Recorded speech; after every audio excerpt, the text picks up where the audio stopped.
амнат буюу нөөцийн төлбөр олборсон тоон борлуулсан тоон тутмаас авдаг тий.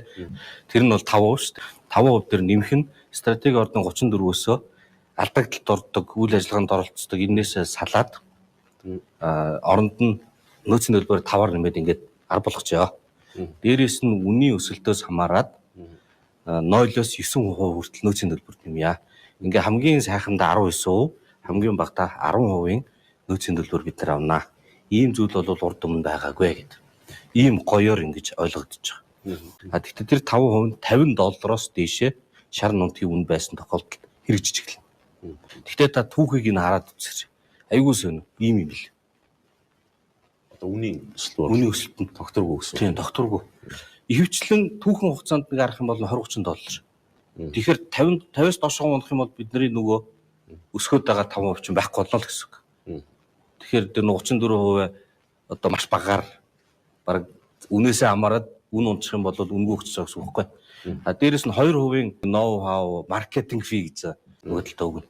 Тэгэхээр нөгөө нэмсэн тавчин бодит байдал дээр 3 болчихж байгаа. Тиймэрхүү юмнууд бол байсан. Тэгэхээр ийм байдлаас сэргийлэхэд тулд за ингээд баахан үннээс ингээд нэмээд бодсоор хагаад 10-аас 19 гэдээ гоё гарч ирж байна. За энэ тоогоо ийм төвөгтэй байдлаар бодхоо болж.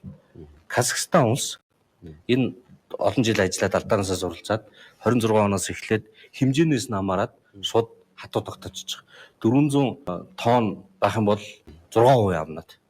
Тэгээ ингээд нэмэгцээр хагаад 4000 тонноос дээш болох юм бол 18% амнаад гэдэг. Ерөөсөө хэмжээс шууд хамаарсан. Манайх ч хэдүүлээ. 2500 гэсэж илээ. Шар нутгийн үйлдвэрлэл.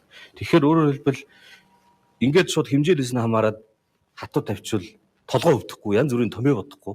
Тэгээ ингээд наан цаана үн мөн болоод хил ам байхгүй явчих юм биш үү гэдэг хийц хэсэг дээр нь тийм санал хийсэн яваагүй. Тэр нь бол харж лээсэн дээ би чинь зүгээр зохиохгүй шүү дээ. Чинь садбарт ажиллаж байгаа хүмүүсээс нь яг тэр дотор байгаа хүмүүсээс мэдээлэл авдаг байхгүй. Ямар ч үсэн яг том юм ингээд явлаа. Тийм даа би л хаа. Хэрэгжилтийн харна тийм. За энэтхэг улстай газрын тос боловсруулах үйлдвэр барьна